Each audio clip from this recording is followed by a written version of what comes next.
Sejam bem-vindos novamente, né? É um prazer enorme a gente estar mais uma vez conversando aqui com os professores, fazendo uma sensibilização. Agora está sendo gravada. Então, vamos começar de novo. Bem-vindo a todos, muito bom estarmos aqui nesta manhã de terça-feira, ensolarada, um calorzinho humano aqui na nossa cidade, tá?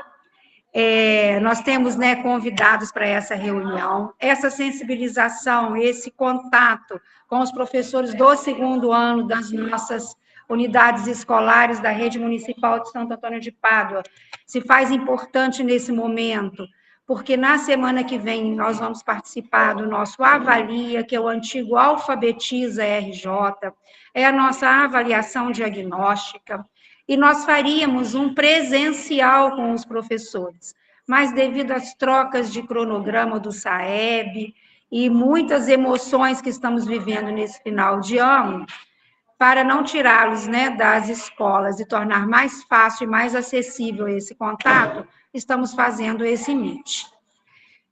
A nossa equipe, né, está aí, nós estamos também com algumas ações nas escolas de culminância de projetos, do Pádua Cidade Leitora e do Ético Racial, temos membros de equipe participando de ações nas escolas, e vamos que vamos, né? Então, aí nós temos as ações, a gente sempre compartilha com os coordenadores pedagógicos e no e-mail todos os slides das nossas reuniões. E nós temos uma convidada maravilhosa, né, que se tornou uma grande amiga, que vai estar falando para a gente. Mas antes disso, vamos falar um pouquinho do Avalia, para quem não está se lembrando do que se trata. O Avalia é o antigo Alfabetiza. Ele está medindo, pontuando a nossa alfabetização. Todo esse esforço no Brasil inteiro para que todos os estudantes sejam alfabetizados, como no Compromisso Nacional da Criança Alfabetizada. Eles dizem que 100%, a meta, né? Dizem, a meta é de 100% de criança alfabetizada. Nós estamos correndo contra o tempo para que todos esses alunos alcancem esse objetivo. Todas as intervenções, todos os avanços de leitura, escrita, matemática, que as escolas vêm ministrando durante o ano, no ano seguinte, eles continuam fazendo ações voltadas, porque a gente sabe que existe um ciclo, tá, para que esse aluno seja alfabetizado. Quando eu cheguei aqui no município de Santo Antônio de Pádua, e quando a gente vai a conselhos de classe também, os professores falam, mas eu tenho um aluno lá no 6º ano que não sabe ler e escrever, mas eu tenho um aluno que está lá no 7º ano que não sabe escrever. Essas ações são ações pontuais. Quando o CNCA fala em 100% de alunos alfabetizados, claro, nós estamos correndo para que essa meta seja alcançada. Mas a gente sabe que tem alguns casos que essa continha não vai fechar no final do ano, né? E a gente só tem a agradecer aos professores, todo o esforço dos coordenadores pedagógicos, dos diretores de escola, porque o município de Santo Antônio de Pádua, a nossa rede municipal, ela tem a 3ª maior nota do Noroeste. São 13 municípios e nós ficamos com 72,83% de alfabetização no ano de 2024. Nós estamos às vésperas das avaliações que acontecerão nos dias 25, 26, 27 e 28 de novembro. Nós não podemos descer desse pódio. Nós já ultrapassamos a média nacional, que era 60%, 60 e pouquinho por cento. Tá? Então, é nesse trabalho que a gente confia, é nesse trabalho que a gente deposita, né, todas as nossas expectativas para que o ano de 2025 ele alcance igual ou melhor do que 2024. Eu deixo aqui o abraço do nosso secretário, ele me disse que talvez conseguiria entrar um pouquinho, mas estava em outra ação, da nossa subsecretária também, professora Gleice Camacho, né, professor Silimar Azeredo, que é o nosso secretário. E, sem mais delongas, vamos ouvir a professora Mirucha Lima, que é pedagoga, especialista em alfabetização, mora no Rio Grande do Norte. Eu não me lembro o nome do município, quer dizer, eu não consigo lembrar o nome do município, mas ela vai falar para a gente. Tá? Lá deve estar um ventinho maravilhoso a essa hora, mas ela é professora do chão da sala de aula, como muitos, né, de nós que hoje estamos no administrativo, mas uma boa parte de nós estivemos por muito tempo lá no chão da escola. E essa professora, ela vai falar da gente de práticas. Ela não vem aqui falar de situações que ela nunca vivenciou, tá? E depois nós vamos ouvir a nossa prata da casa, que é a professora Bárbara Sport, da Escola Municipal João Maurício Brum, que ela vem trazer uma prática de matemática. Vamos lá, professora Mirucha? Bom demais tê-la aqui. Bom dia, gente. Muito obrigada pela apresentação tão carinhosa. Vocês estão vendo aí a apresentação, né?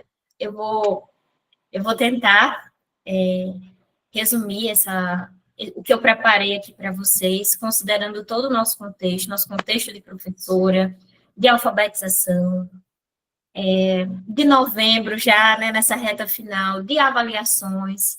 Eu espero muito que seja um momento para a gente refletir, um momento para a gente pensar sobre para a gente pensar a nossa prática, né? Estou aqui muito feliz de rever, de alguma forma, a Monique, que eu carinhosamente chamo de ministra, né? Minha ministra, porque ela tem esse porte de ministra, né? Essa voz calma, assim, bem tranquila. Sempre quando ela está falando, eu penso que ela é uma ministra da educação que está falando. Quem sabe, né, Monique?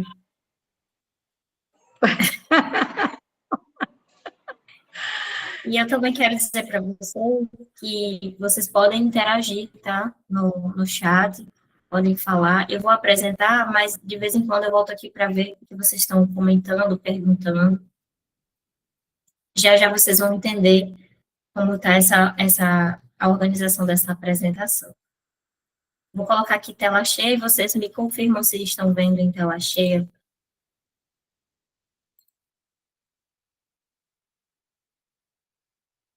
Ficou tela cheia para vocês?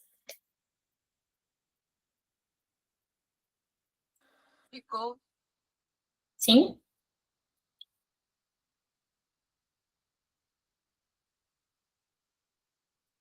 Bom, gente, eu intitulei essa apresentação, né, esse partilhamento com vocês, como me tornei uma professora alfabetizadora. Porque eu acredito que essa experiência que eu tive lá em 2017, ela é carregada de pequenos e grandes aprendizados sobre a nossa prática. Eu escolhi essa imagem porque essa imagem ela é muito representativa de um contexto que eu encontrei. Olha o chão dessa escola, olha os pés dessa criança. Dá uma sensação, né, de abandono, de descaso, né, de pobreza. Eu escolhi essa imagem para representar esse lugar que eu encontrei. Mas antes, vou falar um pouco sobre mim até esse momento de 2017. Eu comecei o curso de pedagogia na Universidade Federal do Rio Grande do Norte em 2011. Minha primeira experiência com a escola foi em 2012, já no ano seguinte. Eu fui procurar, gente, um estágio. E aí eu cheguei, né, com o meu currículo lá para procurar um estágio. E uma escola dessas de bairro, de pequeno porte, o diretor falou assim, olha, eu não estou precisando de estagiário, eu estou precisando de uma professora para o 5º ano. Se você topar, eu aceito você.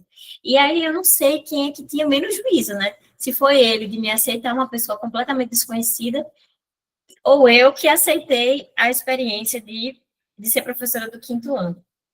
Eu não sei porque eu me senti assim, muito segura de aceitar esse convite pela estrutura da escola. A gente teve, por exemplo, momentos para planejar, tínhamos coordenação, as crianças tinham material. Eu quis colocar esse ponto aqui, que vocês já vão entender, porque quando eu assumi a sala de aula na escola do campo, na escola pública, eu também não era uma professora assim inexperiente, eu tinha passado já 5 anos nessa escola. E o contexto era totalmente diferente. Nessa escola, por exemplo, quando começavam as aulas, os alunos vinham com aquele cheiro de roupa nova, mochila nova, tênis novo, todos sabiam ler e escrever no 5º ano, não tinha uma criança que não soubesse ler. Todos tinham material novo, e a gente tinha, assim, 1 ou 2 semanas que a gente se preparava para organizar essa escola para acolher esses alunos. Então, eu passei 5 anos nessa escola. Concluí em 2015 o curso de pedagogia, e aí eu pensei, agora eu vou tentar uma estabilidade financeira melhor, né, no concurso. E em 2016, abriu o concurso, eu prestei o concurso para um município que é próximo à capital, se chama Nísia Floresta, e eu fui aprovada. Logo em março de 2017, teve a convocação. Interessante que quando me chamaram, quando houve a nomeação, né, me chamaram para levar os documentos e tal, na hora eu escolhi a turma do 1º ano. Tinha outras turmas, você vai querer ficar com qual turma? E olha só, gente, o meu pensamento. Nunca tinha trabalhado com alfabetização. Aí eu pensei assim, eu vou escolher uma turma de alfabetização porque eu conheço a realidade dos municípios, né, do Brasil, e eu vou alfabetizar todas as crianças da minha turma. Eu pensei isso, gente. Assim, estava muito animada, com muita vontade, né, de fazer dar certo, mas não passava pela minha cabeça que a alfabetização é um processo multifacetado e que não dependia apenas do meu querer, da minha boa vontade, alfabetizar aquelas crianças. Depois é que eu vi que o negócio era mais complicado do que parecia, mas eu fui nessa intenção. E aí, naquele mesmo dia, era um finalzinho de tarde, ela disse, vá conhecer a escola, e eu fui conhecer a escola. Gente, meu coração foi apertando. Eu sei que nos últimos tempos, né, mudou muito a forma como o Nordeste é retratado, né, porque eu estou falando aqui de uma região, não é nem de uma cidade diferente, é de uma região diferente de vocês. Mas por muito tempo, o Nordeste foi muito caracterizado por um lugar árido, seco, pobre. E sim, nós temos esses lugares, sim, aqui, mas não são todos, né? Nós temos muitos lugares bonitos, desenvolvidos, enfim, isso com o tempo está mudando essa representação. Mas essa escola, aquela que eu estava não, mas essa escola, ela era assim, era num lugar mais afastado, uma escola do campo, mais com condições difíceis. Olha só essas ruas, não tinha um ônibus para chegar aí. Aí o meu coração foi apertando, meu Deus, onde é que eu vim parar? Onde é que eu vim parar que eu não tenho um ônibus para chegar? Não sabia dirigir, não tinha carro. Ia ter que depender inicialmente de caronas. Quando chovia, ficava nessa situação, então os lugares eram mais afastados, sabe? Da área urbana. Tem até um lugar nessa comunidade que se chama Floresta, para vocês terem ideia de como a mata é tão fechada, as pessoas meio que não moram, né? Se esconde, assim, é bem afastado, e se chama Floresta. Olha só as casas, gente. Aí você pensa, né? Poxa, 2017, ainda tem gente morando nessa situação, nessa circunstância, com casas de lona? Tem, gente, infelizmente ainda tem. Isso foi o que muito me chocou, porque eu era aquela professora lá da escolinha particular, com as crianças, não enfrentava essas dificuldades, e eu tive que me deparar com isso. Isso foi de cortar o coração. Saber que as crianças viviam nessas condições. Depois que eu fui na escola, né, a diretora foi me mostrar a minha sala de aula. Olha só, gente. Quando você entra nessa sala, você já sente um pouco assim um vazio, uma coisa assim, tá faltando acolhimento, né, nessa sala, não tem nada que me remetesse à infância. Olha as cadeiras como eram para crianças de 6, 7 anos. Eram cadeiras que precisava melhorar para poder receber essas crianças, né, precisava se adequar. E aí não parou por aí as minhas surpresas, né? Os meus choques de realidade. Quando nós conversamos, aí eu perguntei, quando é que começa a aula? As aulas começam quando, né? Ela falou, amanhã, 7 da manhã. Vocês acreditam nisso? Eu estava conhecendo a escola e no outro dia, 7 da manhã, eu estaria lá para começar as aulas. Eu saí de lá desesperada, gente, me dei conta de que, assim, eu não sabia exatamente o que fazer com aquelas crianças que eu nem conhecia, que não tinham uma lista, nada. Então, contextualizando a escola para vocês, situada na zona rural, mais próxima à zona urbana, uma escola deteriorada, paredes descascando, carteiras, mesas quebradas, sujas, enferrujadas, ventiladores, portas quebrados. A equipe escolar também praticamente foi toda modificada. Então, quando a gente chegou, era todo mundo diferente, era todo mundo, estava todo mundo se encontrando ali, era como se eu tivesse pegado um trem andando. Então, foi bem difícil isso.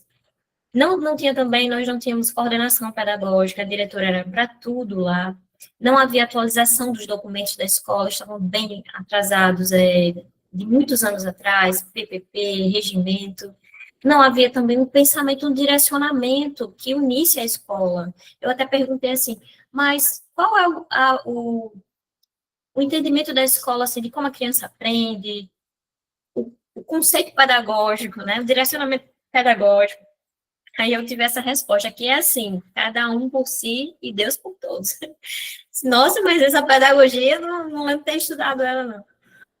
E assim, foi também muitas necessidades diversas na comunidade, violência. A gente também tinha um público que eram as crianças que moravam no orfanato, então elas tinham uma questão de vulnerabilidade social e também emocional, era uma condição muito delicada dessas crianças que frequentavam essa escola. E a minha primeira semana de aula foi isso, né, gente? Cheguei em casa, joguei lá no Google o que fazer no primeiro dia de aula. Nossa, eu estava tão confiante que ia alfabetizar essas crianças, e aí, de uma hora para outra, eu estava, assim, me sentindo perdida, sem saber, assim, exatamente o que eu vou fazer ali com eles. Pesquisei algumas coisas, levei, mas as crianças, elas se mostravam muito desatentas, elas se mostravam sem envolvimento naquilo que eu trazia para elas. Elas também não tinham recurso. Quando começava a aula, elas ficavam o tempo todo perguntando se estava perto do lanche, se estava perto de ir embora. Eu ia perguntar por coisas na escola, como folha, impressão livre, não tinha, estava quebrado, estava faltando.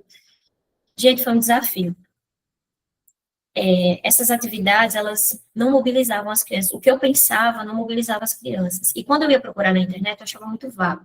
Eu pensava assim, eu sei que não é desse jeito, assim, ficar cobrindo letra, repetindo sílabas, mas é o que exatamente? Porque quando a gente está cursando uma universidade, a gente vê tantas outras disciplinas, e naquele momento que eu fui procurar aquele estágio, né, que seria para agregar a minha prática, ele acabou me atrapalhando, porque eu passei a estudar à noite, e o rendimento de uma pessoa que trabalha o dia todo e estuda à noite, ele cai absurdamente. Quem aqui passou por essa experiência de trabalhar à noite, não, trabalhar durante todo o dia e estudar à noite, sabe que você vai, assim, com o resto das suas forças e compromete, né? A disciplina de alfabetização era uma dentre tantas outras que a gente cursou. A gente, quando está estudando, não se vê, assim, lá, né, na prática. E eu estava numa prática e estava dando certo, então eu pensei, então tá ótimo, estou fazendo uma coisa direito, né? Mas a realidade da escola pública, eu acredito que não só aqui no Rio Grande do Norte, no Nordeste, pelos índices, né, que a gente vê, ela se mostra frágil em todo o Brasil, né? Havia também muitos conflitos entre as crianças na sala, elas eram muito violentas. E, assim, eu fui procurar ajuda na escola, né? Porque, acho que vocês conhecem, Tardif, ele fala sobre a formação de professores, ele é um escritor, um autor que nós estudamos, e ele fala muito assim, que nós, professores, aprendemos a ser professores, muitas vezes com outros professores que consideramos mais experientes, né? E é isso, eu fui procurar, né? Os mais experientes, os que tinham mais, ali, anos na escola pública, na alfabetização, e eu recebi essa resposta. Pedindo ajuda, eu recebi essa resposta. Se você não sabe, volte para a universidade e aprenda, porque você já devia saber. Foi só essa resposta, assim, bem delicada. Naquele momento, essa frase, ela doeu, né? Ela me magoou. Mas, ao mesmo tempo, eu fiquei pensando, poxa, é mesmo, sabe? Eu acho que eu vou voltar lá na universidade para a professora que me deu essa disciplina de alfabetização, que eu, muitas vezes, acabava faltando as aulas dela, né? Agora chegou a hora de aprender de verdade. Talvez ela me ajude, me relembre, porque já fazia um tempo, né? Já fazia pelo menos uns 4 anos que eu tinha feito essa disciplina. Talvez ela me ajude a entender melhor como funciona, como eu posso desenvolver um bom trabalho com essas crianças. E aí vem um ponto, gente, que é a continuidade na nossa formação. Não é porque você tem 20, 30 anos que está na sala de aula que você não tem mais o que aprender. Pelo contrário, você está sempre aprendendo. Se você reconhece que precisa aprender, a qualidade do seu trabalho vai sempre melhorar. Então, eu fiquei totalmente aberta a aprender, porque eu poderia ter continuado ali fingindo que aquilo não estava acontecendo, fazendo, sei lá, pegando alguns materiais da internet, mas aquelas crianças, elas não tinham muitas vezes o que comer, elas não tinham o que vestir, elas faltavam, inclusive, afeto, presença familiar. Então, eu ia ser mais uma coisa que faltava na vida daquelas crianças? Não. Realmente eu voltei para poder entregar o melhor que eu podia para elas, porque eu sabia que se eu juntasse umas roupas, juntasse umas comidas, cesta básica e desse para elas, pouco tempo depois iria acabar. Não que isso seja ruim, já até fiz muitas vezes com outras professoras movimentos assim. Mas o que eu quero dizer é que nós temos uma ferramenta poderosa de transformação, que é a alfabetização.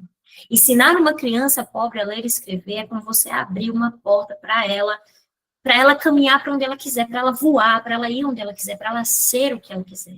É o primeiro passo muito importante para a continuidade dos estudos. Do mesmo modo, quando a gente não consegue, né, proporcionar isso para uma criança, ou quando ela não consegue avançar por vários fatores, enfim, ela vai perdendo o interesse, né, vai ficando muito difícil, cada vez mais difícil. Enfim, a professora Denise, talvez vocês conheçam esse nome, que ela é uma pós-doutora na área de alfabetização. Ela não só me recebeu de braços abertos, ela ficou muito feliz com a minha ida de volta à universidade. Ela abraçou a minha turma e se tornou a minha coordenadora pedagógica que eu não tinha lá na escola. Essa imagem da turma, né, que eu fiquei assistindo aula com eles no contraturno do meu trabalho. E assim nós começamos uma aventura juntas. Aí ela disse, olha só, você vai precisar, o que é que nós vamos fazer? Você vai precisar fazer um diagnóstico para saber o nível dos alunos, né, de escrita, quero observar um caderno, vamos organizar essa sala que não tem nada, vamos buscar informações dos alunos. E aí, gente, foi o primeiro desafio, organizar essa sala de aula, que precisava ser o quê? Um ambiente alfabetizador, não tinha nada, não tínhamos recursos, e tinha mais um agravante. Eu disse, professora, a gente não pode colocar nada nas paredes, porque se a gente colocar, os alunos da tarde vão lá e rasgam. Rasgam, picota, eu coloquei uma coisa e no outro dia estava todo rasgado. Aí ela falou, mas a gente não pode aceitar isso, vamos pensar em soluções. E ela deu uma ideia das minhas crianças, escreverem uma carta para os alunos da tarde pedindo que eles não rasgassem, e que eu fosse, né, ler a carta para os alunos. E assim nós fizemos, juntei os meus alunos do primeiro ano, e nós escrevemos essa carta aos estudantes. Colegas estudantes, nós somos a turma do primeiro ano e queremos que não rasguem, baguncem nossas atividades e cartazes. Isso é errado porque vocês são grandes e nós pequenos, por isso pedimos, por favor, não rasguem. Turma do primeiro ano. Então, aí, gente, já estava começando um processo de alfabetização, mostrando para as crianças que escrever, a gente escreve por um motivo, por uma razão, chamando a atenção deles para um gênero textual, carta, né? E fui à tarde, né? Ler para aqueles adolescentes. Eles estavam na aula de educação física, pararam para me ouvir, eu li a carta no final, depois eles bateram palma, eu achei que foi um pouco debochado, mas eu, né, li e eles combinaram comigo, eu disse, gente, a sala é nossa. Essas crianças que estão nessa sala pela manhã, muitas vezes são irmãos de vocês, primos, da família, eles precisam disso aqui para aprender, vamos fazer esse combinado e tal. Então, houve a partir dali uma sensibilização para que aquilo acontecesse, para que o ambiente alfabetizador não fosse destruído, né? E aí eles passaram a não destruir. A diretora também ficou mais em cima, mais presente, né? As outras professoras também se mobilizaram. Houve um movimento na escola, né? Porque a escola é isso, a escola é viva. É uma comunidade, as pessoas precisam se sentir num grupo, precisam se sentir acolhidas nesse espaço, né? E aí nós deixamos, né, um agradecimento. Colegas estudantes, nós agradecemos, faltou uma vírgula aí, né, porque vocês não rasgaram nossas atividades. Que tal vocês deixarem na parede as produções de vocês também? Um abraço, turma do primeiro ano, aí está em maio de 2017. Gente, no outro dia, quando eu cheguei, as crianças vieram gritando, professora, tia, venha ver, olha só o que tem na parede. Eles fizeram as produções deles e colocaram na parede, gente, realmente. Eles fizeram algo na aula de ciências, pelo que parece, né? E deixaram lá para a gente também poder apreciar. Então, começava aí, então, um movimento de recuperação da própria vida dessa escola, que estava um pouco apagada, né? Depois disso, a minha salinha foi tomando vida.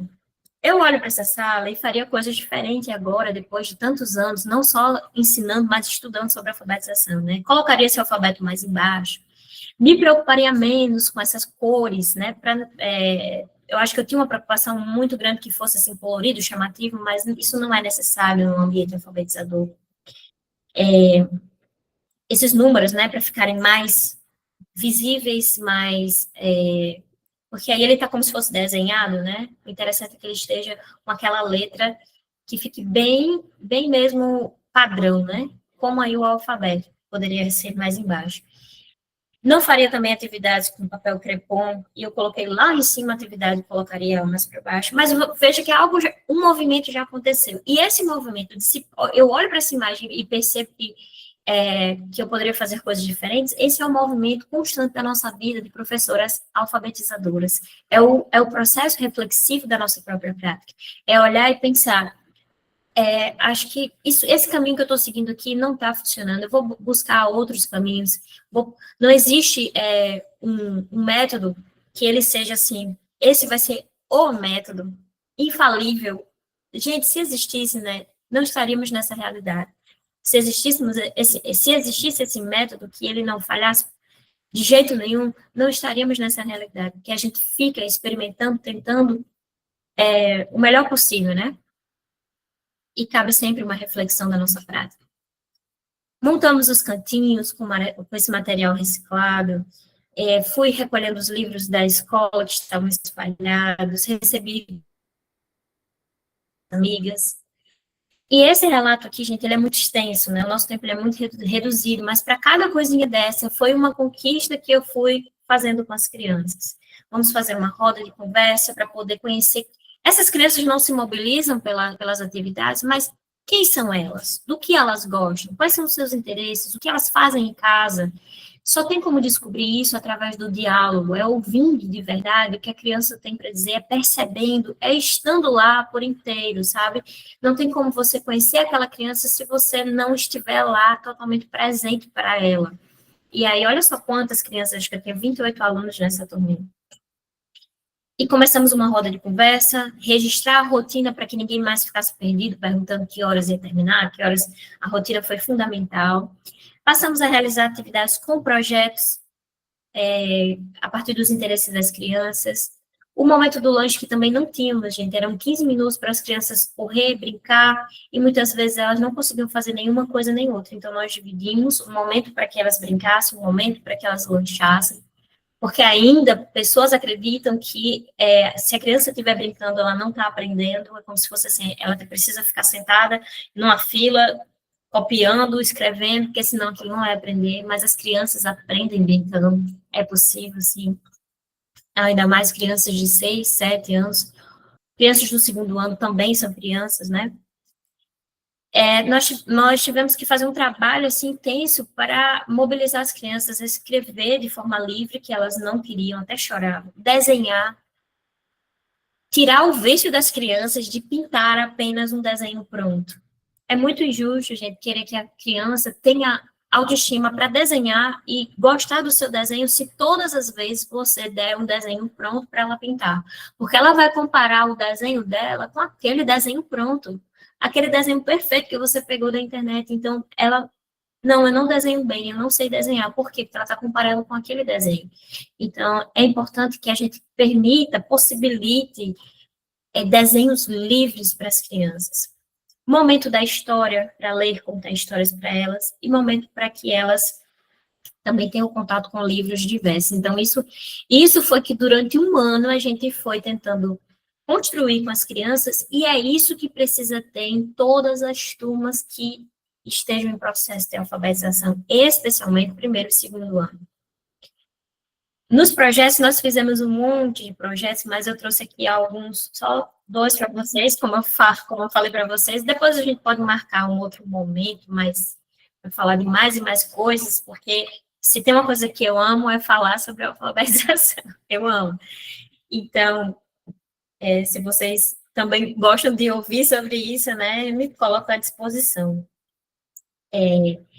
Dentre os projetos, nós começamos com esse do cavalo, porque eu falava assim para a professora, eu não consigo dar aula, porque eu começo a falar e as crianças começam a imitar cavalos, começam a imitar coisa de vaquejada, um se abaixa, o outro monta no outro, já a vaquejada está pronta na sala de aula, como é que eu vou dar aula?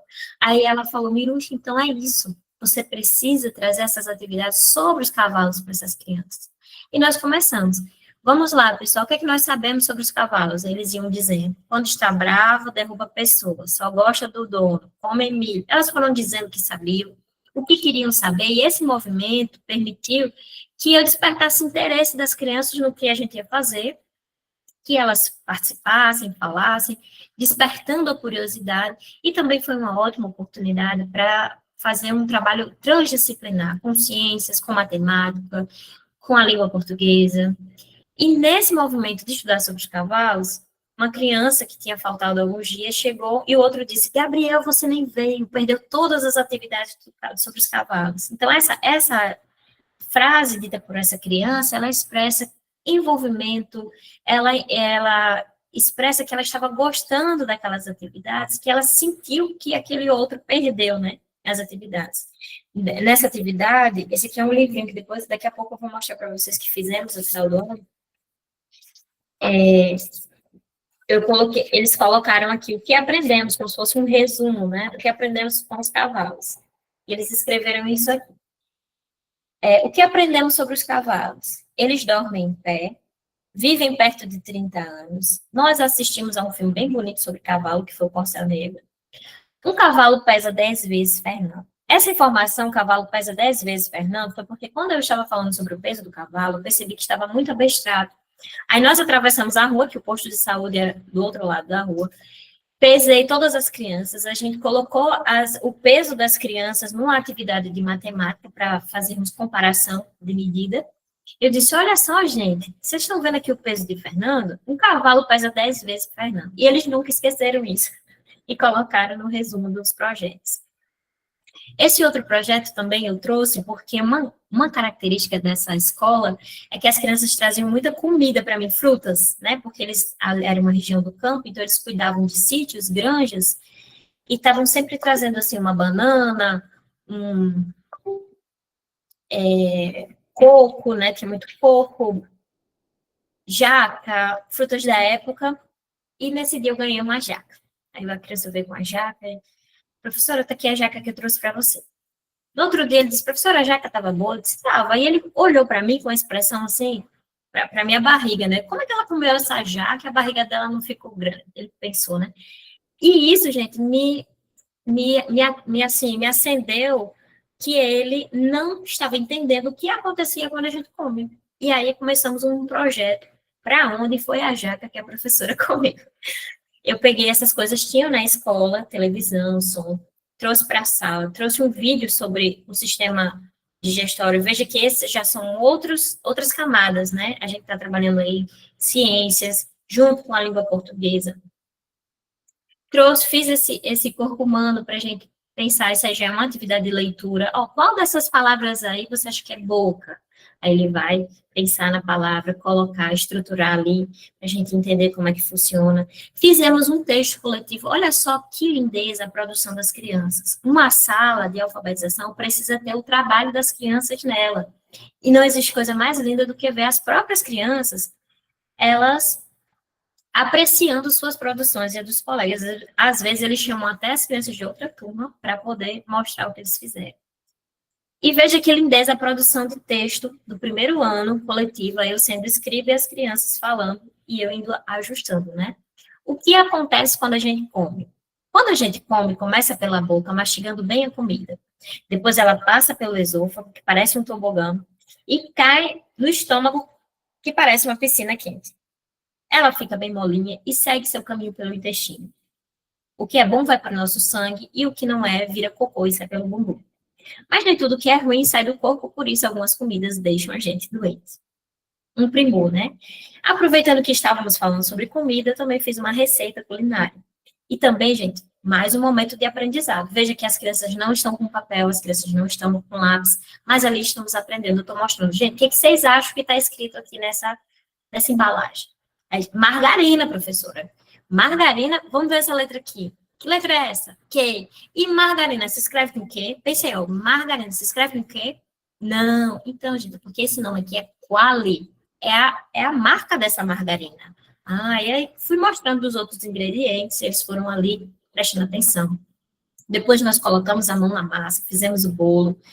Eles estavam muito animados, muito empolgados com isso, todo mundo queria mexer um pouco. E depois o bolo, gente, virou um motivo para a gente comemorar o aniversário dessas duas crianças.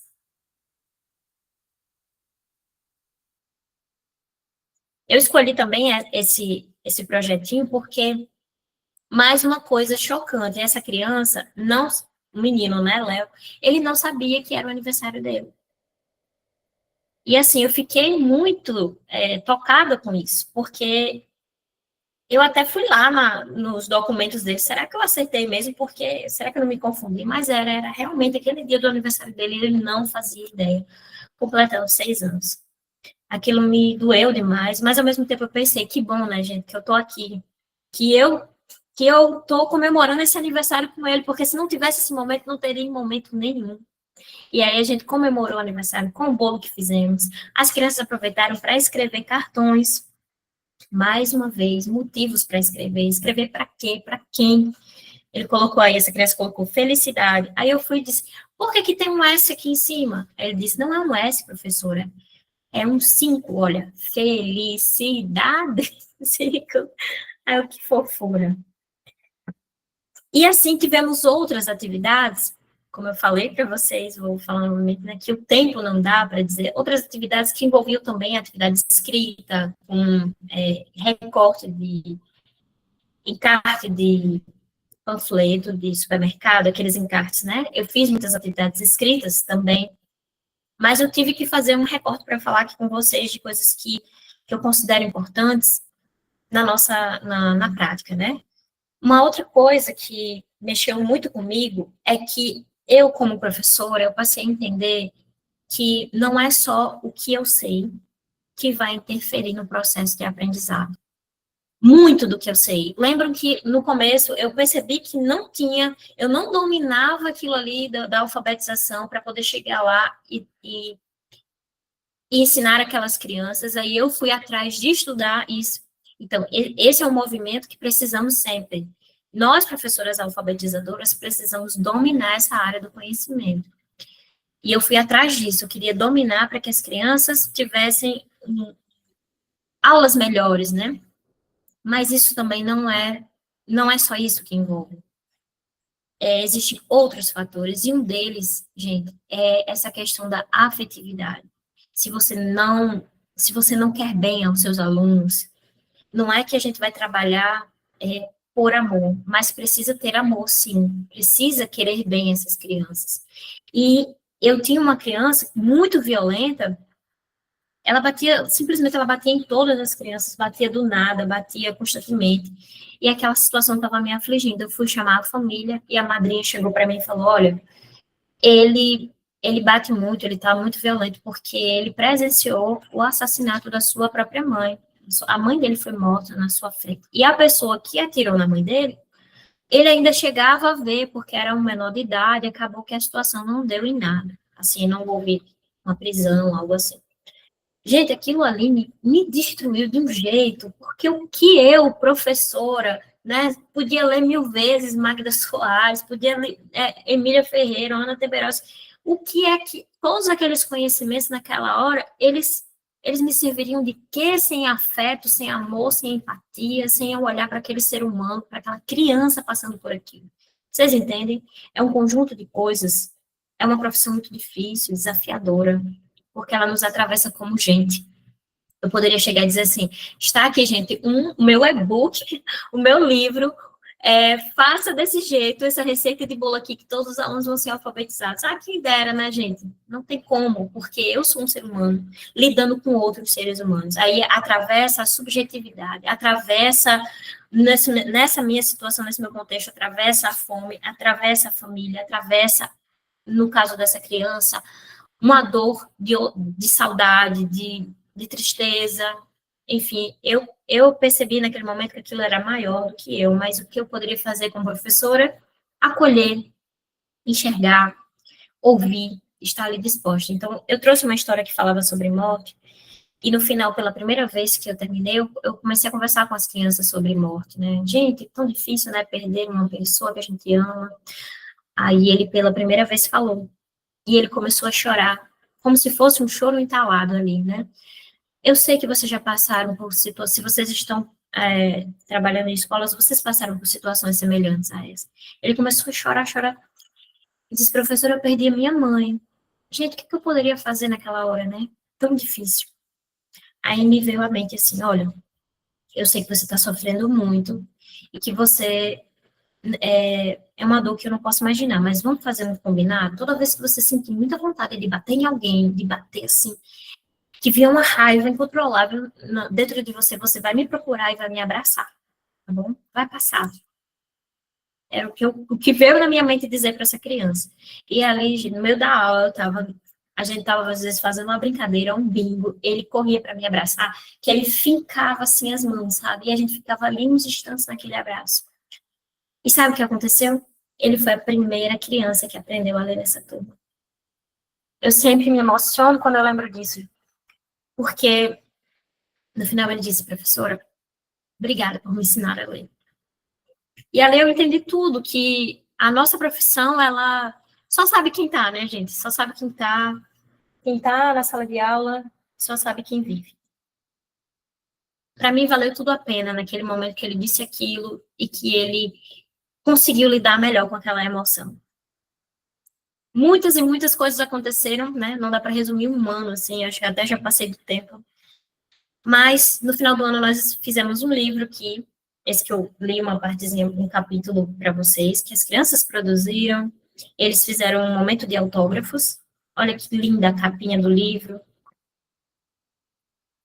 Essa história do livro foi publicada no Jornal da Cidade.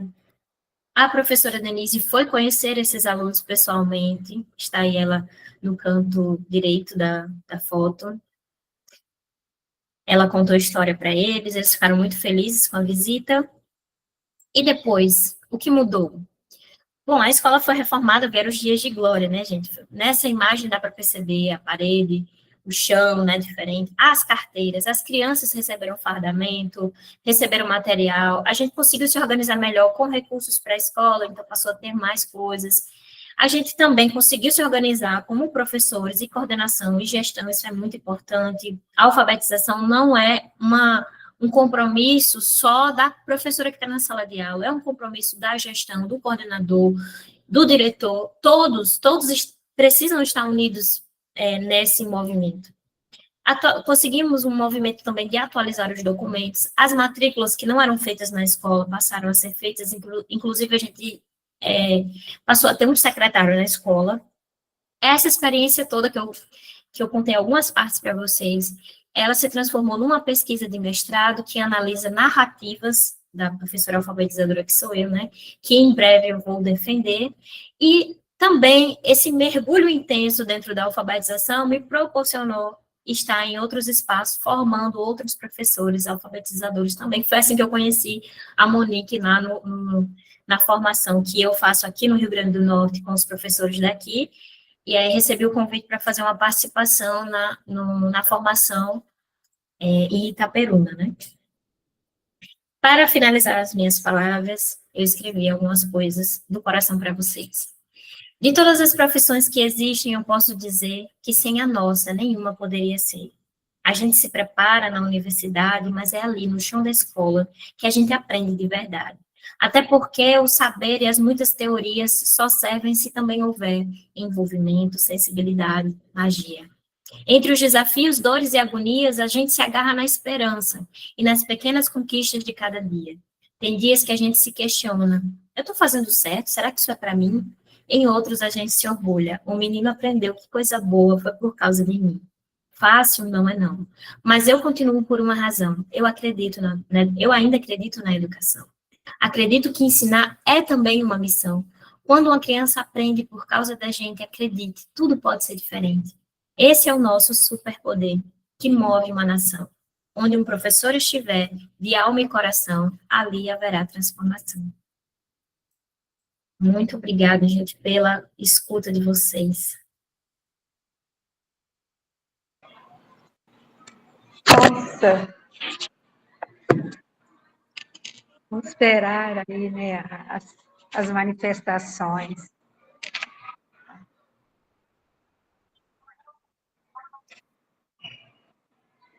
Que coisa boa, né, professores, coordenadores pedagógicos que estão, temos diretores aí, essa disponibilidade da Miruxa, tá? Da gente conseguir se falar agora, né, pelo WhatsApp, pelas mensagenzinhas que a gente, de vez em quando, porque não dá também tudo, ela acompanha tudo que a gente faz aqui na rede, tá? Lá no Instagram, e sigam essa professora, tenho certeza que vocês se servirão de inúmeras práticas. Tá? Eu já postei algumas no nosso grupo de CTs, porque é uma professora de excelência, como a gente tem muitos professores de excelência na nossa rede. E foi assim, eu fui para a formação, claro que eu tenho uma expectativa, né? Eu sempre pensei assim, aonde você aprende um pouquinho, você sempre aprende alguma coisa. Mas ouvir essa prática toda, mesmo não sendo alfabetizadora, porque eu fiquei, né, caiu no meu colo a formação do técnico pedagógico de alfabetização dentro da Secretaria de Educação, eu nunca tive um desafio tão grande, nunca tive medo de nada, mas eu falei, gente, eu vou dar conta. E a gente pegou tudo que ela falou lá, né? Eu, né, peguei tudo que ela falou, transformei em algumas situações aqui na secretaria com a equipe técnico-pedagógica, e eu tenho certeza também que os outros formadores, né, das nossas colegas que estiveram presentes, nessa parceria com a Fundação Getúlio Vargas, que foi de excelência, com essa parceria com o Compromisso Nacional da Criança Alfabetizada. É muito bom, Miruxa, ouvi-la. A gente ficaria aqui, ó, eu ainda guardo uns casos, né, que você contou, que a gente compartilhou, né, naquela semana inteira que a gente não cansava, né, ficava sentado o dia inteiro e ouvindo. Então, foi por isso, professores, que eu fui audaciosa ao pegar o telefone, ligar para ela, falei, olha, eu aprendi uma coisa na minha vida, 50% de não eu já tenho. E tem um suco que eu estou acostumada a tomar nesses 43 anos, que é o suco de óleo de peroba. Tá? Mas imagina, claro que eu ia dizer sim. A não ser que não pudesse mesmo, né? Você poderia estar ocupada, né? Eu sei que você estuda, ela tem uma filhinha pequena e tem todas essas. Mas, enfim, foi muito bom ouvi-la. E eu gostaria de estar mostrando para os nossos professores, que a gente não está, a gente tem um Brasil enorme, porque aquela mística, né, como você colocou daquela escola lá, daquelas casas de pau a pique, de que o Nordeste, né, não tem uma educação de qualidade, o Nordeste está anos-luz na nossa frente, em alfabetização, em resultados. Então, era essa ideia que eu quis mostrar para eles, né, que a minha pretensiosa ação era de mostrar para eles. E que, uma outra coisa, professores, coordenadores pedagógicos, nós não vimos nada de diferente. Ninguém aqui descobriu a roda, né, Mirush? Ninguém descobriu a roda. Todos nós temos os mesmos desafios, as nossas mesmas ansiedades, as mesmas temáticas de sala de aula, as mesmas questões. Tá? Muito, muito, muito obrigada. Um grande beijo para você. A gente se fala lá depois no WhatsApp, tá? Se você fique muito à vontade, que eu sei que você vai para acho que uma outra cidade, não é? Eu não estou me lembrando mais, né, da sua aula à tarde, mas você pode ficar muito à vontade, tá bom? E não saiam daí, professores, coordenadores pedagógicos, por favor, porque nós temos a nossa prata da casa. Como eu te disse, no prêmio Magda Soares, né, e os nossos coordenadores aí pedagógicos sabem, eu tenho certeza que eles compartilharam com os professores, nós tivemos 2 projetos que foram selecionados pela Secretaria de Educação e que foram apresentados, né, no município vizinho, onde a Secretaria de Estado nossa fez uma seletiva regional. E nós tivemos o Palavras que Contam, Números que Encantam, um projeto de matemática da professora Bárbara Esposte, de uma escola, tá, de distrito, João Maurício Brum, onde ela ensina matemática com uma destreza, com uma facilidade, tá? Com uma sensibilidade muito grande. Professora Bárbara, é com você. Bárbara Esposte. Bom dia a todos, bom dia, Monique. Bom dia, é uma alegria, né? Já agradeço o convite. Eu sou, né, falando aqui no meu projeto de matemática, mas eu também sou professora alfabetizadora. Estou este ano numa turma de 1º ano. Ano passado estava com uma turminha de 2º ano. Aprendi a gostar da alfabetização um tempo depois, porque a matemática, né, sempre foi aí o meu amor de infância. Cresci gostando muito de matemática, fiz faculdade de matemática e trabalhava sempre ali com as turmas de 4º, 5º ano, né? Eu sempre percebi aquela dificuldade, eu falava, gente, matemática é tão bom, matemática é tão gostoso. Por que as crianças não gostam? Por que essa dificuldade? Então, fui fazer a minha faculdade, né? Comecei a trabalhar bem novinha, fiz a minha faculdade depois, comecei a estudar sobre o tema e conheci o autor, né? O Malbatarran, a quem me apaixonei pela didática dele, então, desde sempre eu estudo, né? Baseado nesse autor. E no ano passado eu tive a oportunidade de pegar essa turminha de 2º ano e comecei a desenvolver com ele em cima daquilo que eu havia alguns anos estudando, né? Pode passar. Então, este livro aqui, não sei se vocês conhecem, eu me inspirei neste livro. É claro que eu não contei para as crianças todas as histórias desse livro, porque até são as histórias mais, né, de um nível um pouco maior, de 3º, 4º, crianças de 4º ano já acompanham, mas eu me inspirei, porque as histórias dele nos inspira de várias formas, né? Não só no conteúdo matemático, mas também naquilo que a matemática pode nos ensinar além dos números, né? Eu vou falar sobre isso mais adiante. Então, o nome do livro, O Homem que eu Calculava, de Malbatarran, foi a inspiração do nosso projeto Palavras que Contam, Números que Encantam.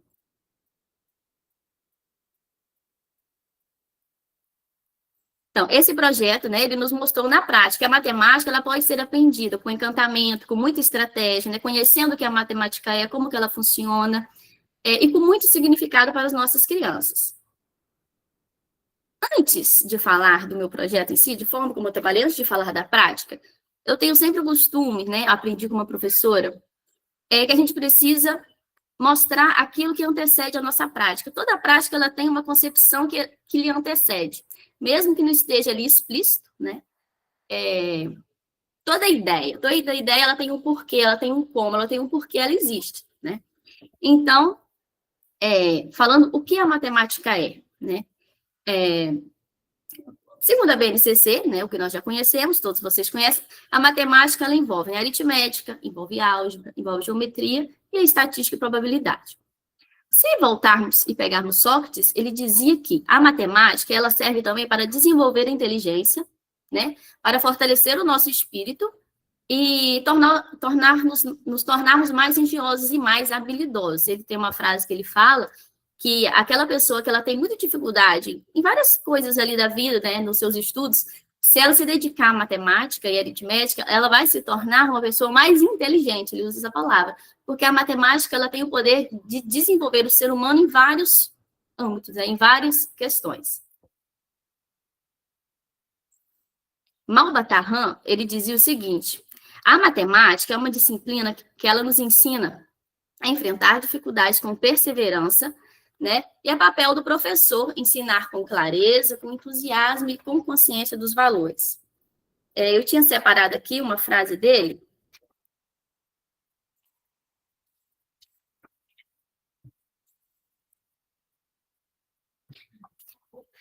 Malbatarran fala o seguinte, né? Quando a gente vai desenvolver um probleminha, né? Alguma questão ali com a criança, é difícil.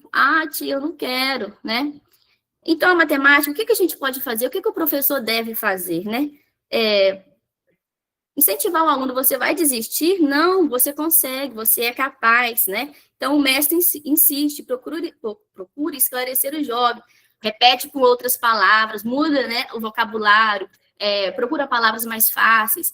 Mas, olha só, é a mesma coisa, você consegue, você é capaz, você não desiste. E o que acontece quando, no final, aquilo que a criança achava muito difícil, ela consegue resolver? Até pra gente, né? Eu falo que quando eu estou assim, muito cansada, eu preciso resolver os problemas de matemática. Porque chega no final, eu falo assim, nossa, eu consegui.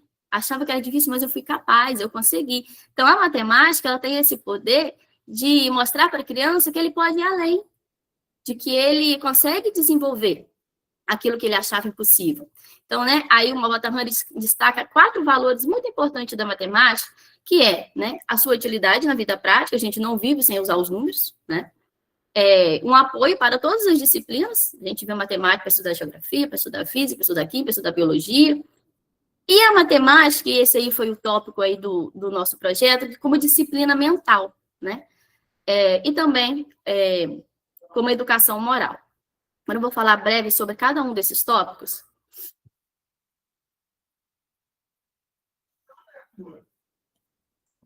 Volta, por favor. Volta mais um.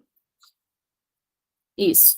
Né? A matemática, na vida prática, que a gente, né, vê os números em tudo, como outras áreas de conhecimento, e como disciplina mental.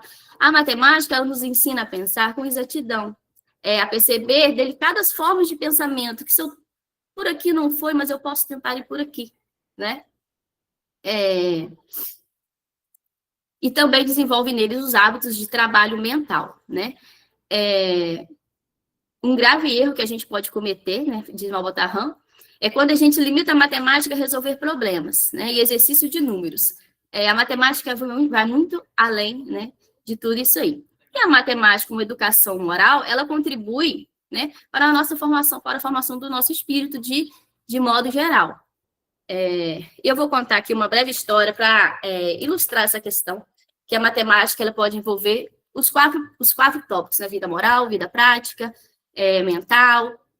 É uma história contada no livro do Malbatarran, que ele estava viajando e encontrou um rapaz com um grande problema, né? 3 irmãos com um grande problema.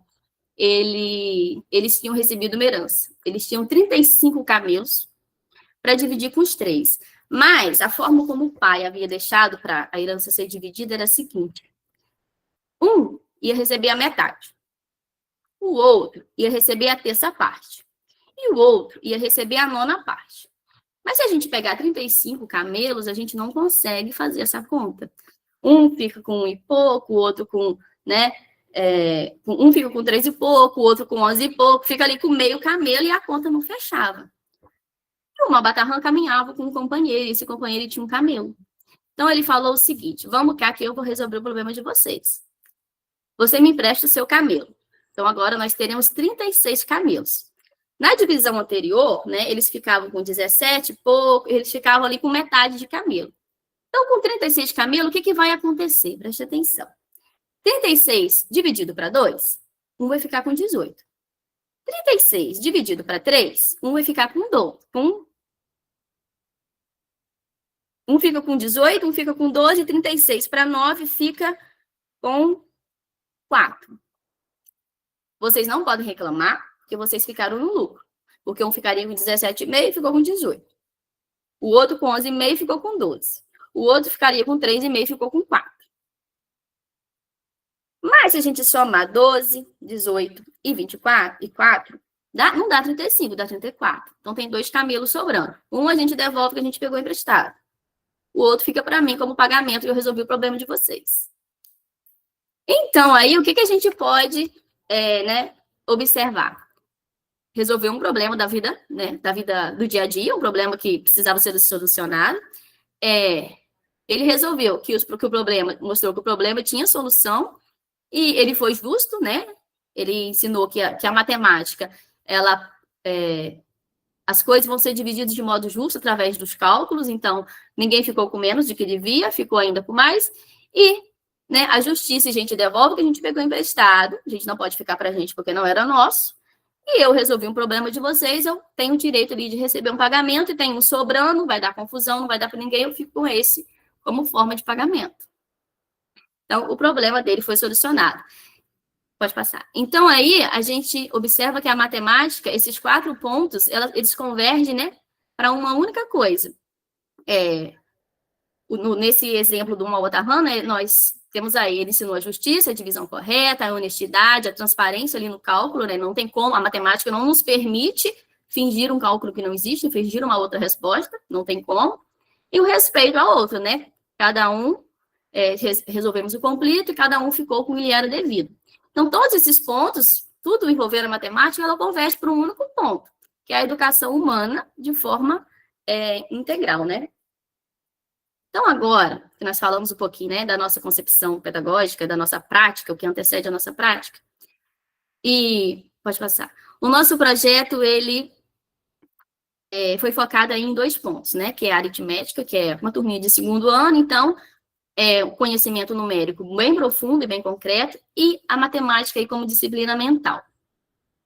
Da aritmética, né? Toda a composição numérica, toda a formação dos números, e na matemática como disciplina mental, o que eu usei muito com eles, e assim, quando eu falo, o projeto, ele foi inserido no dia a dia, como prática, como rotina das aulas de matemática, tá? Os number bonds, não sei se vocês conhecem, ele é muito conhecido na matemática de Singapura.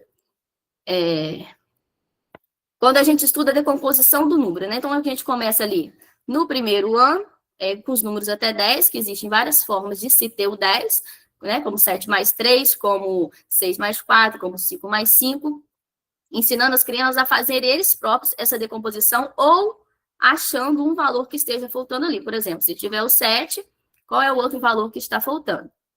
Então, por quê? A partir daí, a gente vai aumentando essa dificuldade. Eles estão dominando isso aí?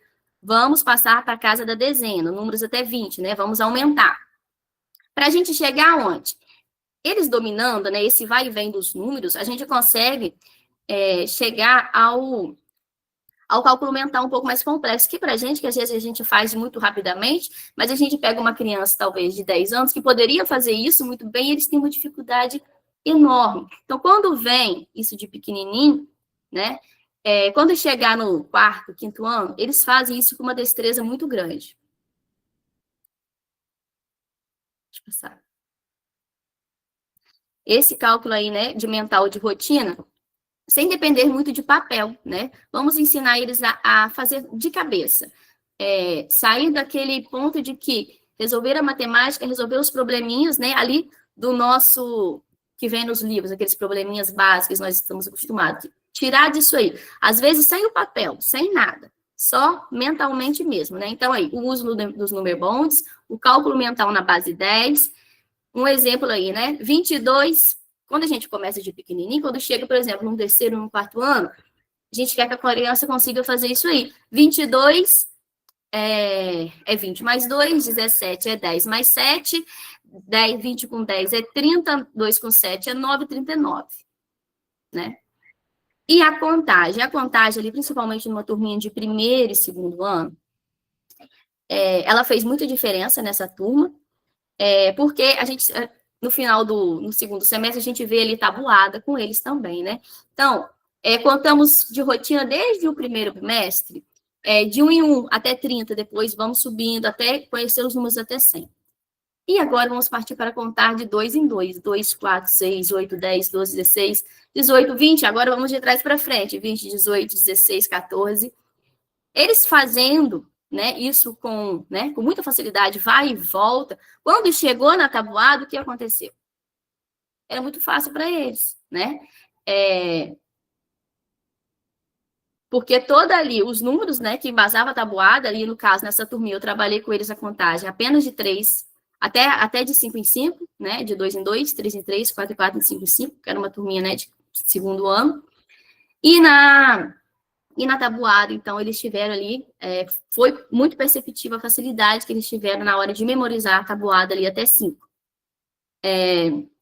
Outro ponto, né, muito importante aí foi a questão dos probleminhas. Quem aqui já ouviu a criança perguntar o seguinte, é de mais ou é de menos, né?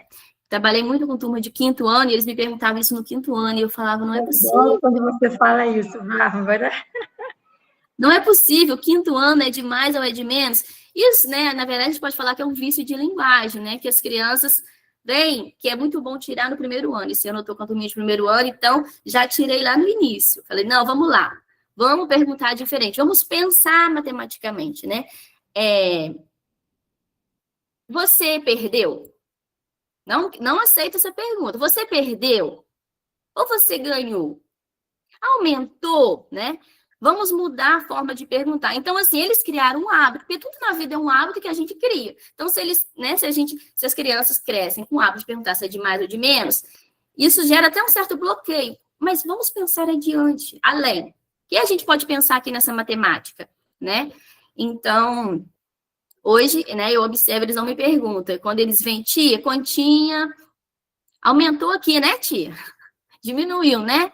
Isso, né? Ali alguma dificuldade ainda com alguns tem com sinal, mas a gente começa a perceber que a forma de pensar na matemática está mudando. Então, a gente vai evoluindo com eles devagarzinho dessa forma, tirando, né, esses vícios de linguagem e mostrando para eles que existe uma linguagem matemática, né? Como que eu posso dizer? Familiarizando eles com essa linguagem matemática. Pode passar. Né? Esses procedimentos diferenciados também. Trabalhei muito com as crianças a questão de mostrar para eles que existe mais uma forma de adicionar, né? De fazer uma conta de mais. Existe mais de uma forma. Existe o procedimento, né, que é um embaixo do outro, mas existe os cálculos mentais, eu posso fazer unidade K com unidade K, dezena K com dezena K, não é obrigatório que eu faça aquela conta, desde que, né, eu conheço todos os outros caminhos que eu possa seguir, chegar também ao mesmo resultado, que é isso que a matemática nos permite. E agora, né, falando sobre a memória, eu gosto muito de inserir isso na minha prática, né, porque eu já falei, né, acredito que alguém mais já tenha falado que a frase é a seguinte, eles aprendem, mas eles esquecem, né? Falei ontem, falei semana passada, hoje eles não estavam lembrando, parece que o final de semana apagou. Feriado, então, apagou tudo. Acontece que, né, a memorização, ela tem algumas etapas, né, para ela ser de fato, para aquela questão ser de fato memorizada. Nós temos na memorização, a criança, nós, né, precisamos reter, né, lemos aquilo, retemos, mas a gente precisa conservar aquilo. Conservar aquilo é quando aquilo é levado para uma memória, né, de mais tempo. A nossa memória, o que a gente aprende, assim, que vai armazenar, né, de longo prazo, que vai ficar ali para sempre, nunca mais a gente vai esquecer, ela é ilimitada, a gente consegue armazenar quantas coisas a gente quiser. Mas, se eu quero... Na nossa memória de curto prazo, ela é limitada, ela consegue ali entre 5 a 7 coisas, é chamada até a lei do mais ou menos 7, né? De 5 a 9, né? Ali, coisas por vez. E precisa de muita repetição e de artifícios ali, como usada a emoção e várias coisas para ajudar nessa conservação, né? Nessa memorização de longo prazo. Então, assim, se eu estou trabalhando 2, 3 conteúdos ali de matemática, eu trabalho, né, com mais tempo, com mais calma, de várias maneiras, né, abordo vários pontos, uso histórias, né, porque as histórias, elas causam emoção, elas criam ali uma ligação, e que ajuda, né, a essa memorização de longo prazo, porque enquanto isso não está, memorizado na nossa memória de longo prazo, a gente realmente esquece. Então, assim, ter ali o tempo, né, a quantidade de coisas que a gente vai trabalhar por vez, levando em consideração as outras coisas que as crianças também estão estudando ao longo ali do mesmo período. Pode passar. Então, concluindo, né, ensinar matemática é mais do que ensinar a resolver contas, né? É formar mentes que pensam, que analisam e que criam. É fazer da sala de aula um espaço de descobertas e de encantamentos. O professor, né, quando a gente usa emoção, teoria, prática, torna-se, né, mais do que o educador, torna-se um encantador de aprendizagens. Muito obrigada, gostaria de agradecer a Monique, gostaria de... espero que eu tenha conseguido compartilhar com vocês aí um pouquinho do nosso trabalho e vamos continuar nos ajudando, compartilhando as nossas práticas, né, buscando aí, né, lutando aí por essa tão difícil missão de educar e de ensinar, né? Muito obrigada. Ô, Bárbara, é muito bom ouvi-la também. Eu sou da área de humanas, né? Aprendi matemática na chibata, eu costumo dizer, tá? Aí eu não aprendi, né? Só fui aprender depois de velha. Eu costumo falar que faço muito bem as 4 operações na máquina de calcular. Então, assim, a intenção da nossa, desse momento, dessa formação, né? Porque é uma formação. A gente ouviu 2 professoras com trabalhos de excelência, falando para todos nós, é muito bom, porque vocês estão falando de vivência, vocês estão falando de chão de sala de aula, vocês não estão simplesmente pegando ações que vocês ouviram falar, ou que vocês somente estudaram, né? Como nós passamos lá por nosso curso normal de professores, né? E nós tivemos que aprender na prática. E eu fico assim, ó, tão novas essas meninas. Ô, Miruxa, a Bárbara, ela já pode testar tudo isso em casa, porque são 4 filhotes. O que você acha? No dia da apresentação aqui, ela falava assim, virava para trás, eu estava apresentada à tarde, falava assim, essas professoras não têm filho, né, Monique? Essas professoras não têm 4 filhos em casa. Falei, você tem 4 filhos em casa e ainda consegue fazer tudo isso. Assinaram a lista de presença, gente? Não saiam ainda, porque tem perguntas aí, a gente vai ouvir, tá? Eu só vou deixar um recadinho, porque eu sei que já está se aproximando de 11 horas e a gente tem o segundo turno, tá?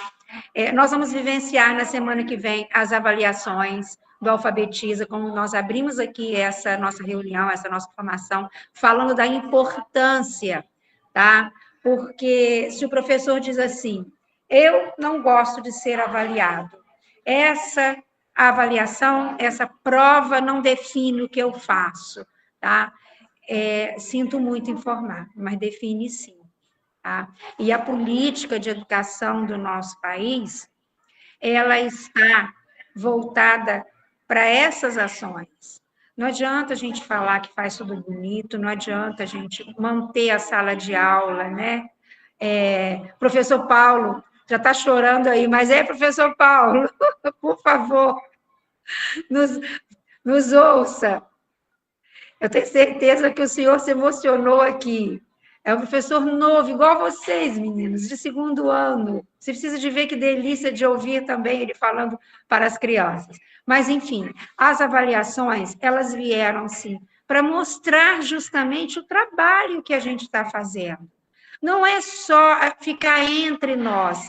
Esses resultados, eles precisam ser divulgados, eles precisam ser somados, eles precisam ser partilhados. E o Avalia, né, o nosso antigo Alfabetiza, que agora no estado do Rio a gente tem Avalia para o 5º ano e para o 9º ano, já fizemos adesão, mas só vai acontecer para ano que vem o 5º e o 9º, ele não é mais do que uma oportunidade de refletir, de agir, de promover esses avanços. Quando a gente faz as avaliações diagnósticas, quando você explica um conteúdo novo, isso acontecia comigo na sala de aula. Eu saía na porta da minha sala e falava assim, poxa, hoje eu dei uma baita de uma aula. Mas tinha vezes que eu falava, poxa, porque isso dependia do meu emocional, do meu ser humano, enquanto pessoa, porque nós não somos, né, uma pessoa estática que entra ali e faz tudo acontecer, né? A gente precisa também se doar, a gente precisa estar aberto, a gente precisa estar de coração ali. Então, todas essas avaliações são avanços, avanços que precisam ser testados, sim, na aprendizagem dos nossos alunos. Precisamos saber até que ponto eu fui, até onde eu cheguei e o que eu posso avançar, tá? Cada escola precisa fortalecer esse propósito com compromisso, com responsabilidade, com esperança, porque só juntos. E eu fico emocionada de falar isso, porque, assim, passei longe da alfabetização. Mas eu fui uma professora de 26 anos de chão de sala de aula que queria que o meu aluno lesse, sim, porque ele estava lá no ensino médio, ele estava lá no final do Fundamental 2, mas ele não sabia interpretar.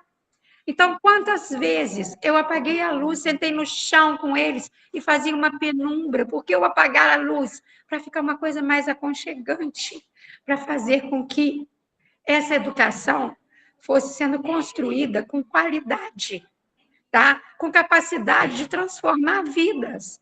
E é por isso que a gente está aqui.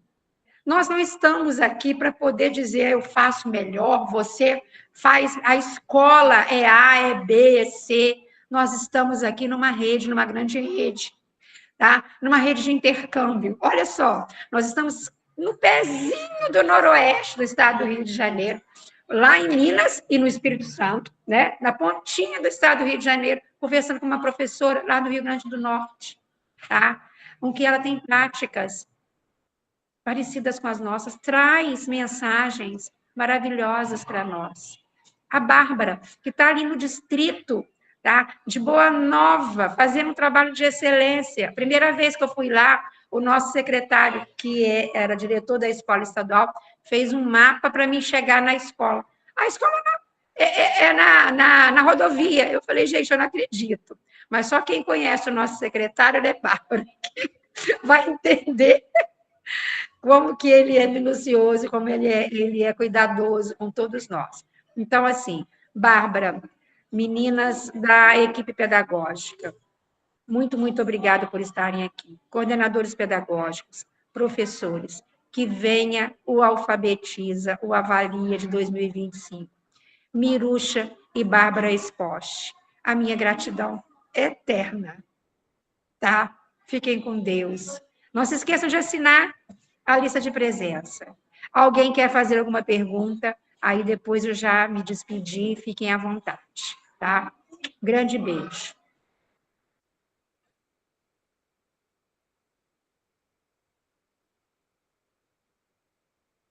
Parece que a Anatólia tinha levantado a mãozinha. Anatólia, você ainda está aí? Ô, professor Paulo, quero ver os resultados lá daquela turminha, hein? Tenho certeza que foram maravilhosos.